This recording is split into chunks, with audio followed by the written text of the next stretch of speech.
bonjour ou re-bonjour à tous. Notre dimanche spécial législatif se poursuit sur France 3 Franche-Comté en partenariat avec l'Est républicain et France Bleu Besançon. Nous sommes toujours en direct, toujours dans le parc de la Gardeau à Besançon. Et après les débats entre les candidats des deux circonscriptions de l'agglomération comtoise ce matin, on va partir aujourd'hui dans deux autres départements cet après-midi, dans le Jura tout à l'heure avec la deuxième circonscription du Jura, celle de Champagnole-Saint-Claude, et puis tout de suite la Haute-Saône. Didier Faure de l'Est républicain est avec nous, il va nous rejoindre dans un instant, mais je me tourne tout de suite vers David Mal qui va nous présenter les candidats. Mais avant que l'on parle des candidats, David, la première circonscription de Haute-Saône, c'est tout simplement celle de l'ouest du département entre Vesoul et Gray. Une circonscription qui, vous le voyez, a pour sortant le député LR Alain Chrétien. Il ne se représente pas, on y reviendra.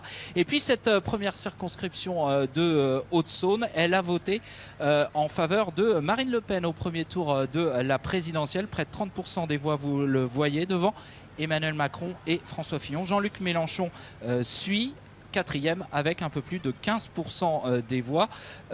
Didier Faure de l'Est républicain donc va nous rejoindre. Mais d'abord, David, qui sont nos candidats? Eh bien Jérémy, avec nous avons Marie Breton, la suppléante du député sortant Alain Chrétien. Marie Breton, LR, les Républicains, première adjointe au maire de Gray. Sur notre plateau également, Dimitri Dousseau, il est maire de Vauconcourt-Nervezin. Il a l'investiture Les Républicains UDI. Avec nous également pour débattre aujourd'hui, Léonie Cugnot. Elle est la candidate du Front National. Elle n'a aucun mandat. Elle a déjà été candidate au départemental et aux dernières régionales. Face à elle, et pour parler de cette circonscription, on trouve également Barbara Bessot-Ballot. Elle n'a aucun mandat. Elle est la candidate de La République En Marche. Bonjour. Et si elle est novice en politique, son mari ne l'aide pas parce qu'il est maire de Marnay. Avec nous pour débattre également François Froidurot, le candidat de la France Insoumise.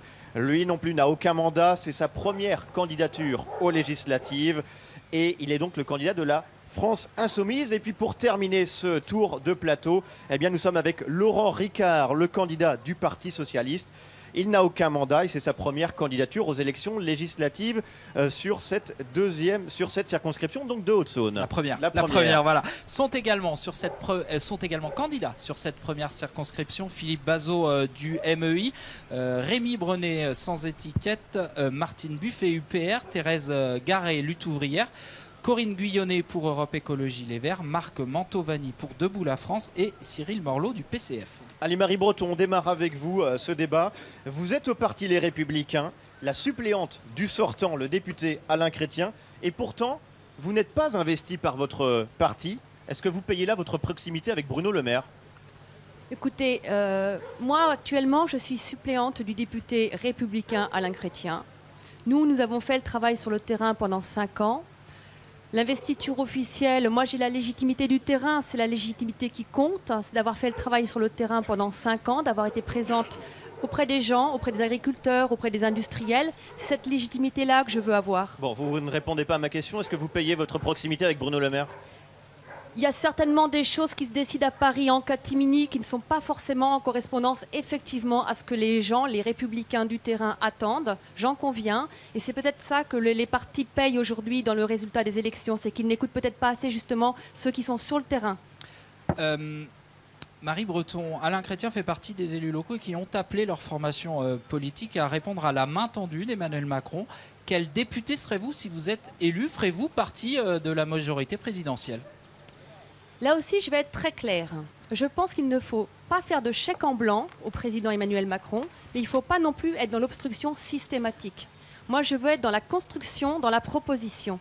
Pas de chèque en blanc, pas d'obstruction systématique. Mais vous avez soutenu un candidat à la primaire qui aujourd'hui est au gouvernement. J'ai soutenu un candidat à la primaire qui aujourd'hui est au gouvernement et ministre de l'économie en plus. Donc effectivement, c'est important. Je pense que pour la Haute-Saône, ça peut aussi être une chance. Il ne faut pas s'en priver.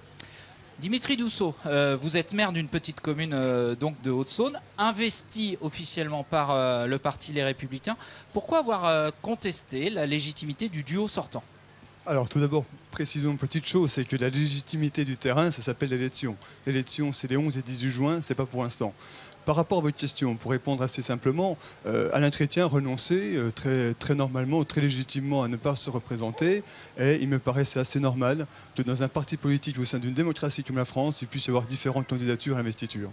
On sait qu'Alain Joyandet et Alain Chrétien ne sont pas les meilleurs amis du monde. Vous avez été l'assistant parlementaire d'Alain Joyandet. Êtes-vous le candidat d'Alain Joyandet pour embêter Alain Chrétien ? Alors pour vous répondre très franchement et très directement, je ne suis ni candidat d'Alain Joyandet, ni candidat de Michel Raison, ni candidat d'Alain Binette. Je suis le candidat Dimitri Dussault, qui est le seul sur le terrain. J'ai pas besoin de tuteur, j'ai pas besoin, on va dire, de marabout derrière moi. Je suis un grand garçon et je pense que toutes les personnes qui me rencontrent sur le terrain se rendent compte de ma détermination, de mes convictions et se rendent compte qu'au final, je suis suffisamment libre et indépendant pour être candidat. Allez, Léonie Cugnot, vous êtes également candidate à ce poste de députée en Haute-Saône. Oui. La Haute-Saône qui a porté très haut Marine Le Pen lors de la présidentielle. Vous estimez que vous pouvez être une députée de la majorité frontiste à l'Assemblée nationale ? Mais écoutez, je pense que tout est possible. Marine Le Pen a fait 46,46% au second tour de la présidentielle dans ma circonscription, donc la première circonscription de Haute-Saône. Je pense qu'effectivement, il y a une majorité de patriotes dans cette circonscription et que nous pouvons de toute façon, oui, créer une majorité avec notre chef de file, Marine Le Pen. Donc vous souhaitez une cohabitation ? Une cohabitation avec le gouvernement d'Édouard Philippe ? Moi, j'appellerais plutôt ça une opposition crédible et la seule opposition possible à ce gouvernement qui va causer beaucoup de misère sociale dans les années à venir. Cette circonscription faisait partie des circonscriptions où Debout la France et le Front National pouvaient s'entendre. Finalement, vous partez divisés malgré le rapprochement à la présidentielle. Est-ce que vous le regrettez ? Non, je pense que nous avons choisi de conserver chaque parti son indépendance. Pourtant, Marc Mantovani le disait sur France Bleu, il était possible, il était envisageable que Debout la France et le Front National aient des candidats communs. C'est pas le cas. Oui, tout à fait. Comme dans beaucoup de circonscriptions, nous pouvions effectivement penser qu'il y aurait eu des accords et qu'il y aurait eu un candidat commun. Mais finalement, ça ne s'est pas fait. Eh bien, écoutez, nous partons chacun en campagne de notre côté. Mais cela n'empêche pas le fait que nous ayons des idées communes et la fibre patriote. Barbara Bessot-Ballot, vous êtes donc candidate d'En Marche, inconnue du grand public ou presque. Comment gagner une crédibilité de député en 3 semaines de campagne seulement ? Eh bien écoutez, effectivement, j'ai 45 ans, j'ai une famille de 3 enfants. Je suis née à Marnay, j'ai habité Chassé-Lessé, à côté de Cey-sur-Saône. Depuis, je suis mariée à 21 ans. À l'âge de 21 ans, je suis toujours restée à Marnay. Donc, je suis effectivement connue de ce monde-là dans lequel j'ai toujours été. J'ai été pompier quelques années. Et ça, il faut que je puisse effectivement le faire valoir dans les 3 semaines qui restent. Mais vous savez, l'essentiel est souvent invisible. On a entendu Marie Breton dire qu'elle restait ouverte par rapport au gouvernement d'Édouard Philippe. Est-ce qu'il y a 2 candidates En Marche sur ce plateau ? J'entendais Marie Breton dire tout à l'heure, je suis très claire. Pareil, je suis très claire. Je suis la candidate qui a été investie le jeudi dernier par le mouvement En Marche. Parmi les 19 000 candidatures, les 427 choisies, il y en a une qui a été choisie pour la première circonscription en Haute-Saône. C'est la mienne. Barbara Bessot-Ballot, vous êtes dans une circonscription rurale. Emmanuel Macron a fait d'excellents scores dans les villes. Est-ce que c'est compliqué d'être la candidate En Marche dans un monde rural ? Je crois qu'il faut entendre la colère de tous. Il y a une colère qui s'exprime, et pire, il y a une colère qui ne s'exprime pas. Celle-là, il faut avoir le courage de la regarder en face, il va falloir les entendre, et on a beaucoup de travail, effectivement, pour arriver à reconquérir cette partie qui ne croit plus à l'ancienne politique. François Froiduro, vous êtes donc le candidat de la France Insoumise. Oui. C'est votre première candidature aux législatives. Vous y allez pourquoi sur cette circonscription en Haute-Saône ? Eh bien, écoutez, moi, j'y vais d'abord. J'y vais pour ceci. C'est le leitmotiv de tous les candidats sur ce plateau, c'est sortir le petit livre L'avenir en commun. Le programme L'Avenir en commun, qui a recueilli 7 millions de voix avec Jean-Luc Mélenchon à l'élection présidentielle. Et la deuxième raison, c'est que dans ce pays, les ouvriers et les employés représentent 50% de la population à peu près. Moi, j'en fais partie, je suis assistant familial. J'ai un salaire au SMIC. Et je trouve scandaleux qu'il n'y ait à l'Assemblée nationale que moins de 2% de ces catégories qui représentent la moitié de la population. Néanmoins, François Froiduro, dans cette circonscription, Jean-Luc Mélenchon réalise l'un de ses moins bons scores en Franche-Comté. Il n'y a que C'est dans vrai. le Haut-Doubs C'est vrai. qu'il a fait moins bien. Comment vous l'expliquez? Trop rural pour Jean-Luc Mélenchon? Je ne pense pas que ce soit la vraie raison. La raison, c'est, enfin, même si c'est lié à cela, c'est la puissance du vote Front National dans les campagnes. Donc le Front National répond mieux aux interrogations, aux angoisses des oubliés? Je pense précisément qu'il ne répond pas mieux. La preuve, c'est que, au fond, et c'est ce que j'explique aux habitants des campagnes, moi-même j'habite un tout petit village d'une centaine d'habitants vers Jussé, je leur explique qu'en ayant voté Marine Le Pen, en définitive, ils ont assuré l'élection dans un fauteuil de M. Macron dès le soir du premier tour. Au fond, le Front National est l'idiot utile du système. Laurent Ricard, 6e candidat sur ce plateau, candidat investi par le Parti Socialiste, mais vous vous présentez dans vos publications comme le candidat de tous les progressistes. On y revient, un 3e candidat En Marche? Absolument pas du tout.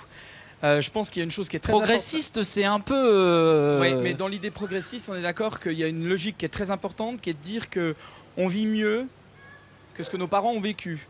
Et la problématique du programme d'Emmanuel Macron, c'est qu'il y a un certain nombre de choses avec lesquelles on peut être d'accord, effectivement, mais il y a aussi des choses avec lesquelles je ne suis pas d'accord. Et en particulier, je pense qu'il faut le dire, 60 milliards d'euros d'économies supplémentaires, et notamment taper encore en plus sur les communes, 120 000 fonctionnaires, postes de fonctionnaires supprimés, c'est-à-dire un fonctionnaire sur deux. C'est ni plus ni moins ce que Nicolas Sarkozy a fait pendant son mandat.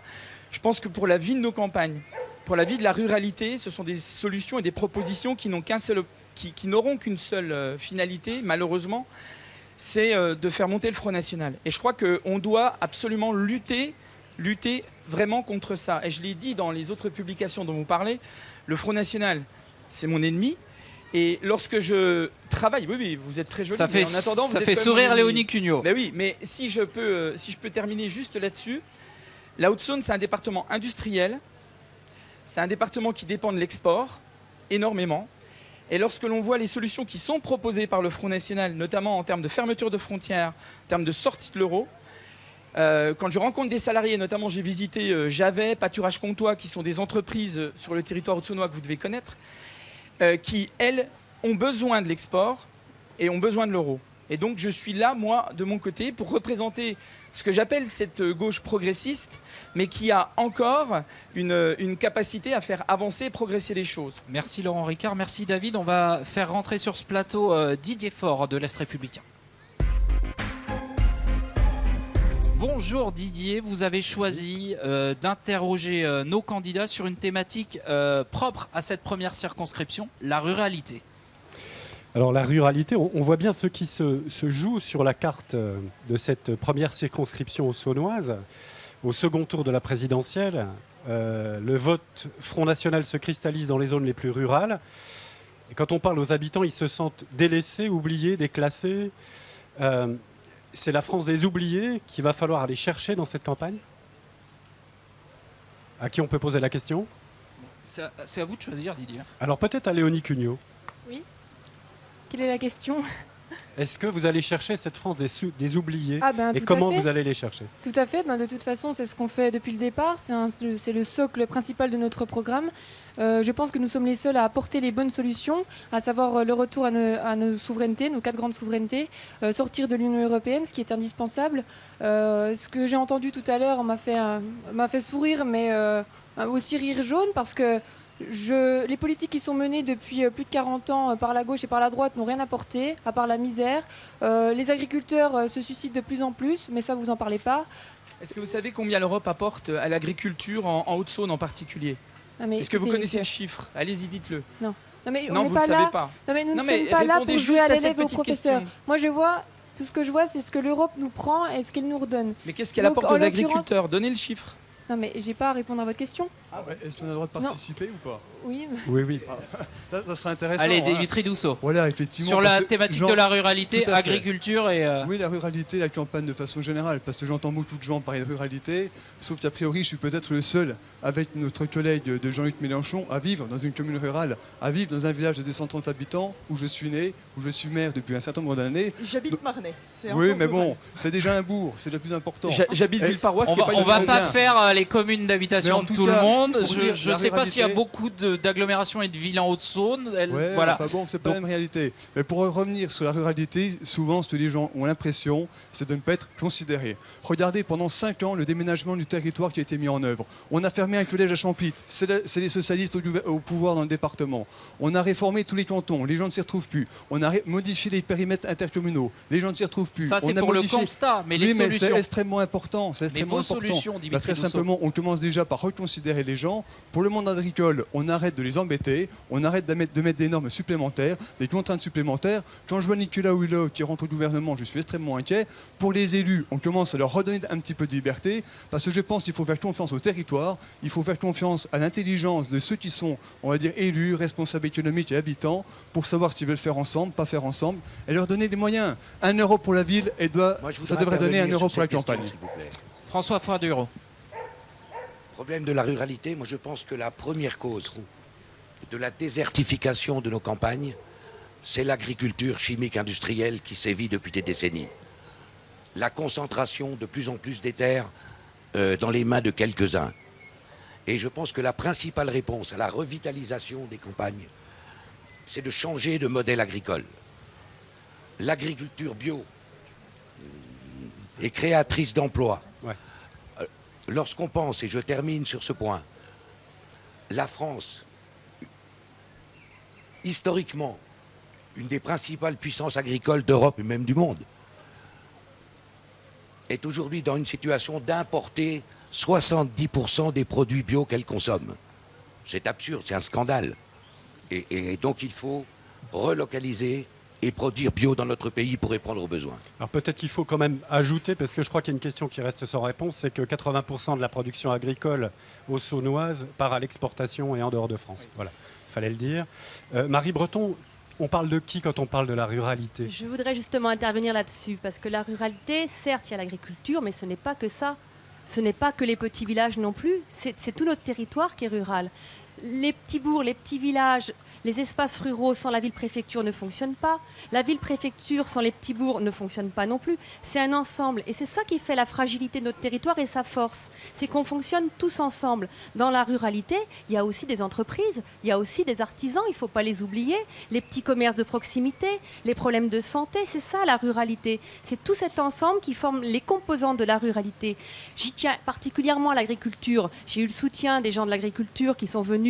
Le président de la Chambre d'agriculture est venu m'apporter son soutien. Je les connais, je les ai rencontrés, j'étais présente à toutes les assemblées générales. Mais il n'y a pas que, c'est un ensemble. C'est pour ça qu'avec Alain Chrétien, on a défendu l'IGP Cancoyote, l'indice géographique protégé, parce que c'est tout un ensemble. C'est bien sûr la filière laitière, mais c'est aussi ceux qui fabriquent, comme Moron, c'est aussi ceux qui travaillent autour, comme Pago Capu, comme John Deere. C'est tout ça la ruralité, ne nous trompons pas, c'est un ensemble, c'est différentes composantes. Madame Bessobalo, vous avez dit qu'il fallait entendre la colère. Il faut entendre la colère des ruraux, on va dire. Exactement. Voilà. Oui. Mais qu'est-ce qu'on fait Il faut au-delà faire du fait de remonter l'entendre? l'information aussi. Il faut travailler avec le terrain pour faire remonter l'information. Effectivement, il y a cette colère. Cette colère aussi chez les agriculteurs, chez plein de monde, il y a cette colère-là. Alors, on a parlé d'agriculture, on parle pas mal d'agriculteurs. Effectivement, c'est un sujet majeur dans notre circonscription. Il faut un salaire juste, des revenus justes. Mais en même temps, il y a aussi une réalité. Excusez-moi, mais ça, ce sont des mots. Comment vous faites? Il y a une réalité aussi économique. C'est-à-dire que quand, hier j'étais à Port-sur-Saône, à Favernais, et quand il y a un agriculteur bio que nous avons visité, oui, en bio, le lait est payé un peu plus cher. C'est très bien. Il arrive tout juste à en vivre. On ne parle pas de vivre décemment. Ça, il faut arriver à le changer.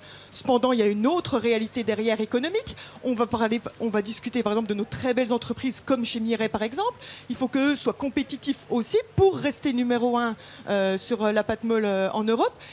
C'est toute une filière qui est à revoir. Maintenant, j'aimerais parler par rapport à la ruralité. Il y a les rythmes scolaires dont il faut qu'on parle. Une Ça école, concerne aussi les villes, mais ça concerne aussi les villes. Une école à Chassé-Lessé, j'étais dans une école unique. J'ai eu le même professeur de la maternelle jusqu'au CM2, donc je sais de quoi je parle dans le vécu. Mais les réalités d'une école de Chassé-Lessé n'est pas la même qu'une école en centre de Vesoul. Il faut pouvoir répondre et plus coller au terrain. Monsieur Ricard, peut-être que là... Internet, bien entendu, le désenclavement de notre territoire aussi. J'en ai parlé longuement hier avec les élus qui se trouvent à Port-sur-Saône. Ça fait partie aussi d'une réalité. Monsieur Ricard, la recomposition politique actuelle qui donne un peu le vertige, il faut quand même être clair, Oui. est-ce qu'elle peut apporter une réponse aux territoires ruraux? Alors, moi, avant, on a abordé quand même plein de thèmes. Il y a plein de choses qui ont été abordées. Je voudrais juste revenir. Je pense qu'on partage à peu près tous le même constat sur ce qui se passe sur nos territoires. Maintenant, il y a des solutions concrètes qui existent et je pense que c'est ça que les citoyens ils attendent. C'est-à-dire que moi, depuis le mois de novembre, je suis rentré en campagne. J'ai été désigné par les militants du Parti socialiste. J'ai travaillé, je suis allé sur le terrain, j'ai rencontré le milieu associatif, les chefs d'entreprise. Je crois qu'il faut proposer une solution très simple et très pratique. Sur la ruralité notamment, sur la désertification, sur les déserts médicaux, je pense qu'il faut proposer un véritable bouclier rural. C'est très simple, c'est une mesure qui est proposée notamment dans un conseil départemental qui propose tout simplement de garantir un minimum de services publics dans les bourgs-centres, obligatoire. Et ça, l'État doit investir, les collectivités publiques peuvent le faire. Donc je pense qu'à un moment donné, on doit proposer des solutions très simples, très précises et très concrètes. Je prendrai juste l'exemple des déserts médicaux. Lutter contre les déserts médicaux, ça veut dire quoi? Ça veut dire avoir des maisons de santé, ça on le fait déjà. Sauf qu'on sait qu'en France, il en manque approximativement 1200. Donc ça veut dire que, par exemple, sur le département de la Haute-Saône, ça pourrait être 5-6 maisons de santé supplémentaires. C'est la fin du numerus clausus pour amener des médecins supplémentaires et les faire venir, effectivement, dans nos territoires. Ça, c'est très important. Et c'est des solutions très concrètes, très précises. Madame Cugnot, juste, pardon, Oui. pour vous redonner la parole, pour que ça soit équitable. Cette colère, elle va pour vous se concrétiser ou elle va se disperser avec, on va dire, un peu l'effondrement entre les présidentielles et législatives du vote Front National? Non, moi je pense qu'au contraire, elle va se concrétiser puisque là nous parlons du territoire rural, nous sommes chacun sur une candidat sur la même circonscription qui est totalement rurale et les gens ont des attentes et ils savent très bien que, comme dans le projet de Marine Le Pen, nous attaquons à tous les problèmes qui se rapportent à la ruralité. Nous aussi, nous luttons contre la désertification, nous voulons revaloriser les services publics dans les communes les plus rurales, nous voulons veiller à ce qu'il y ait une totale égalité sur le territoire. C'est très important que, autant que ce que nous pouvons avoir pour la politique de la ville, il y a également une politique de la campagne. Et ça, nous pouvons le mettre en place dans un pacte, par exemple, pour la ruralité. merci Léonie Cugnot, merci Didier. On vous retrouve dans quelques minutes sur l'autre circonscription, celle du Jura. Et puis David Mal va nous rejoindre. Alors David, vous avez bien écouté attentivement nos candidats. Quel point souhaitez-vous approfondir et avec qui? Eh bien, on va passer sur la petite phrase de « pas là pour jouer au professeur et à l'élève ». Je vais d'abord demander à monsieur Dussault de nous dire pourquoi il a grand peur de Nicolas Hulot dans le nouveau gouvernement d'Édouard Philippe. Nicolas Hulot, que Ça fait sourire sa voisine de gauche. Nicolas Sarkozy, Jacques Chirac ont rêvé d'avoir dans leur gouvernement. Alors pourquoi vous avez peur de la présence de Nicolas Hulot? Tout d'abord, la présence de Nicolas Hulot, ça montre même déjà que le gouvernement d'aujourd'hui, c'est un gouvernement de casting, c'est un gouvernement de télé-réalité. On met des personnalités qu'on pêche un peu partout. Qu'est-ce qu'ils ont en commun? On peut s'interroger. Quand les uns sont pour le nucléaire, d'autres n'y sont pas. Non mais Nicolas Hulot, Oui, pourquoi j'y viens Nicolas justement, je viens. Aujourd'hui, l'agriculture française souffre d'un excès de normes, de contraintes administratives, de surréglementation par rapport à l'Union européenne. Et on sait que Nicolas Hulot, qui est vraiment un écologiste, va certainement pas leur faciliter la vie. C'est tout ce que j'ai sur le terrain en retour, du matin au soir, puisque moi je rencontre beaucoup de personnes durant toute la journée. Et c'est une véritable son problème, c'est qu'il est trop écolo. Pour le monde agricole, effectivement, parce que le monde agricole aujourd'hui souffre. On est en train de réformer de nombreux dispositifs. Et peut-être effectivement que si on leur simplifiait un petit peu la vie, qu'on supprimait un certain nombre de règles, peut-être qu'ils s'en sortiraient un petit peu mieux. Et peut-être qu'ils auraient un peu plus de marge de manœuvre et de compétitivité par rapport aux États européens. J'ai bien noté moins de normes pour l'agriculture haut-saônoise. Merci monsieur Dussault. Madame Bessot-Ballot, vous avez dit il faut des salaires plus justes. Alors, pour votre parti, en tout cas La République En Marche, est-ce que d'après vous, il faut laisser faire le marché ou réguler le marché? Parce que ce dont souffrent les agriculteurs français et haut-saônois, c'est la volatilité des prix. Laisser faire ou réguler? Je suis d'accord avec ce que disait M. Ricard sur le droit à la médecine. Non, mais laisser faire ou réguler le marché? Je suis d'accord sur réguler le marché, effectivement, ou sur les inquiétudes qu'il peut y avoir sur l'écologie, et il va falloir qu'on continue à être compétitif. C'est vrai. Une chose est essentielle, à mon avis, c'est d'abord créons de la richesse pour mieux le distribuer derrière. C'est-à-dire, on n'a pas le droit de parler de dépenses sans richesse. Ça, c'est quand je suis à gauche et j'ai toujours été de centre-gauche. Seulement, jamais encarté parce qu'il y avait ça qui me gênait. On ne peut pas être généreux sans argent. Créons d'abord ces richesses, libérons ces espaces-là, c'est mon premier objectif. Et ensuite, nous pourrons nous permettre d'être généreux. Ensuite, nous pourrons nous permettre de distribuer. Il n'y a que ça. Comment pouvons-nous nous permettre de distribuer s'il n'y a pas de richesse auparavant? Marie Breton, vous avez noté donc la réponse de la candidate En Marche. D'après vous, si vous êtes élu député demain dans l'Assemblée nationale de demain, est-ce qu'il faut réguler le marché pour permettre aux agriculteurs d'avoir, comme ils le connaissaient avant, des quotas, ou est-ce qu'il faut laisser faire? Ce qu'il faut, c'est travailler avec les agriculteurs, c'est les entendre. Ils nous le disent tout le temps. Ne faites pas sans nous. Arrêtez de nous donner des directives qui viennent de Paris et qui ne sont pas faites avec nous. Ils veulent qu'on le construise avec eux. Il faut les écouter. C'est pour ça que je veux créer un groupe de députés ruraux à l'Assemblée nationale qui puissent être les porte-paroles à Paris et non pas le contraire. Il ne faut pas que ça descende de Paris chez nous. C'est à nous de monter à Paris ce dont nous avons besoin. Monsieur Ricard, vous nous avez dit qu'il faut un bouclier rural. On a tous en mémoire la venue de François Hollande, d'un conseil des ministres exceptionnel à Vesoul. Concrètement, on en retient quoi de ce conseil des ministres qui est venu en Haute-Saône sur la ruralité? Alors, moi, je vais plutôt parler d'avenir, si vous Non, souhaitez. j'aimerais plutôt que vous répondiez à mes questions. Écoutez, je pense qu'à un moment donné, effectivement, il y a un travail qui a été fait par rapport à des solutions très précises et très concrètes. Moi, ce que je voudrais simplement, par rapport à l'avenir et notamment à cette idée de bouclier rural, parce que moi, elle me tient à cœur. Donc, je vais en parler parce que c'est quelque chose de très important pour moi. On le voit en milieu rural, les problématiques. Et moi, je fais le diagnostic depuis le mois de novembre, depuis que je suis sur le terrain. Le sentiment d'abandon est quelque chose de fort chez nos concitoyens et notamment en milieu dans les villages. Monsieur Dousseau parlait tout à l'heure qu'il était issu d'un village. Moi, je suis originaire de Jussé, où les services publics, où les magasins ont fermé dans les années 80 comme sur un certain nombre de territoires. Donc, on doit réinvestir le territoire. Et ça, ce sont des solutions très précises et très pratiques en réinvestissant. Mais c'est vrai qu'effectivement, à un moment donné, si on veut des solutions, eh bien, il faut investir sur les territoires. Il n'y a pas de choix.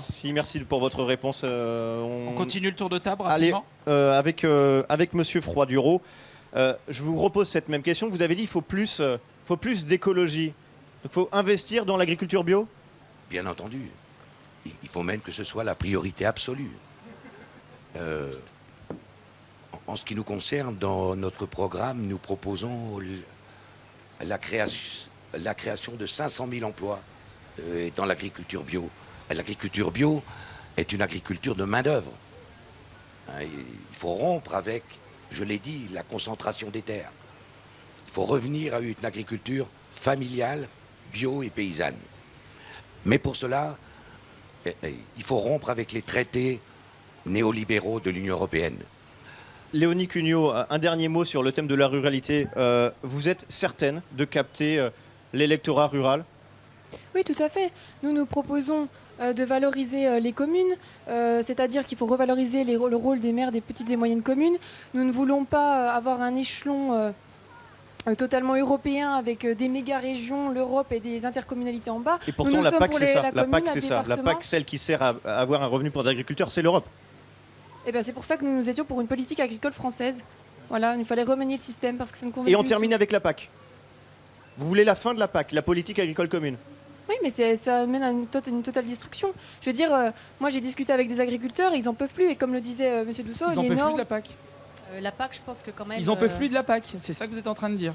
Non, moi je dis ils n'en peuvent plus des 12 ou 13 milliards que l'Europe leur verse. Allez, on va passer très vite à vos Il faut conclusions. Non, voir attendez, non, parce que l'heure avance. Juste une question très précise à Dimitri Dousseau et Marie Breton avant la conclusion. Vous êtes deux candidats, les Républicains, un officiel, une dissidente. Si l'un est devancé par l'autre. Est-ce que vous vous désistez forcément entre les deux tours? Dimitri Dussault. Je vais vous répondre très franchement que d'une part, si je n'avais pas été investi, je ne serais pas candidat, ça c'est important. Et deuxièmement, bien entendu, si je ne suis pas devant, je ne serai pas candidat au deuxième tour. Marie Breton? Il est bien évident que je ferai la même chose. Très bien. Laurent Ricard, votre conclusion en 30 secondes. On fait un dernier tour de table. Alors, comme je l'ai dit, donc depuis novembre 2016, je travaille, je suis sur le terrain, je suis candidat. J'ai fait un diagnostic, mais qui vient de très loin, puisque j'étais candidat aux élections départementales et j'ai travaillé sur le canton de Vesoul 2 dans le cadre de la majorité départementale avec Yves Cratinger. J'ai pu aborder avec les citoyens des thématiques sur l'emploi, sur le logement, sur la prise en charge de la vieillesse en milieu rural, qui sont des thématiques dont on n'a pas parlé. Et j'en ai déduit qu'il fallait vraiment imposer un bouclier rural. C'est ce dont j'ai parlé. Je ferai partie, moi, d'un groupe autonome à l'Assemblée nationale qui soutiendra les projets qui sont des projets innovants et progressistes, mais par contre qui sera en capacité de s'opposer comme ça n'ira pas dans le sens du progrès. Merci, voilà. Monsieur Froiduro, votre conclusion, 30 secondes. Ma conclusion, eh bien, je dirais qu'en définitive, M. Macron est l'hologramme de M. Sarkozy et Hollande réunis, avec la cravate de M. Gattaz, les chaussures de M. Juncker et le sac à main de Mme Merkel. Et moi, j'appelle les électrices et les électeurs à refuser cette politique et à envoyer une majorité de la France insoumise à l'Assemblée nationale. Merci, Barbara Bessot-Ballot. J'ai envie de répondre. Nous avons passé le temps d'être contre. Soyons pour. Voilà ce que j'ai déjà envie de répondre. C'est bien beau d'être contre. Qu'est-ce qu'on fait pour construire demain? Qu'est-ce qu'on va faire ensemble? Il y a un vent d'espoir. Moi, je ne suis pas comme Dimitri, c'est vrai, sur ce point de vue-là. J'ai jamais été aussi fière de la France qu'en ce moment. Quand on va à l'étranger, on peut y aller la tête haute. Ne loupons pas ce capte-là. Ne repartons pas dans les travers, justement, qu'on a vécu dans les tricotages et les détricotages constants. Donc, pour passer de l'espoir aux actes, il faut donner une majorité absolue, une grande majorité, le 11 juin et pas plus tard. C'est le 11 juin qu'il faut voter pour que ça change réellement, qu'on passe de l'espoir aux actes. Léonie Cugnot. Oui, eh bien moi je pense que nous sommes aujourd'hui face à une totale recomposition de la vie politique que nous annoncions d'ailleurs depuis plusieurs années. Le clivage gauche-droite n'existe plus. D'ailleurs, on voit par rapport, même vous, votre suppléant à UDI, vous représentez l'union du centre et de la droite. Vous êtes prête à vous rallier à la politique Macron. Donc clairement, ce qu'on voit, c'est que le Front National est la seule opposition crédible et qui pourra défendre la France et les Français, puisque nous ne sommes pas là pour des intérêts personnels, pour l'intérêt de la France. Donc il faut plus que jamais défendre la France et je compte sur les électeurs pour se tourner vers le Front National. Dimitri Dussault, votre conclusion, 30 secondes. Très rapidement, donc j'ai été désigné par les Républicains et l'UD pour représenter officiellement la droite et le centre. C'est avec fierté, humilité, mais aussi responsabilité que je représente les valeurs de cette famille politique pour le redressement de la France et pour lui rendre sa grandeur. Faites attention de ne pas voter pour des personnes dont les choix politiques sont actuellement assez clairs. Ne votez pas pour une personne qui est dissidente et qui déjà a annoncé qu'elle recourait assez rapidement derrière Emmanuel Macron. Moi, je suis candidat de droite républicaine pour une droite forte, pour une France forte. Votez pour moi si vous souhaitez que nos convictions, nos valeurs soient représentées dignement à l'Assemblée nationale. Marie Breton. Oui. Donc effectivement, il y a des candidats qui sont là depuis 5 jours, d'autres 5 semaines. Moi, ça fait 5 ans que je suis sur le terrain à suivre les dossiers. Je veux une Haute-Saône ancrée dans le 21e siècle. Alors c'est sûr, je veux être à l'Assemblée nationale, pas forcément dans l'opposition, mais pas faire de chèque en blanc non plus, hors de question. Ce que je veux, c'est défendre la ruralité. Parce qu'avant tout, je suis haut-saônoise. Et c'est cette ruralité-là qu'il faut défendre et mettre en avant. Il faut en être fier. Merci à tous les 6. Je vous précise que sont également candidats sur cette circonscription Philippe Bazot pour le MEI, Rémi Brenet sans étiquette, Martine Buffet pour l'UPR, Thérèse Garé LO, Corinne Guyonnet Europe Écologie Les Verts, Marc Mantovani pour Debout la France et Cyril Morlot pour le PCF. Merci à nos 6 invités.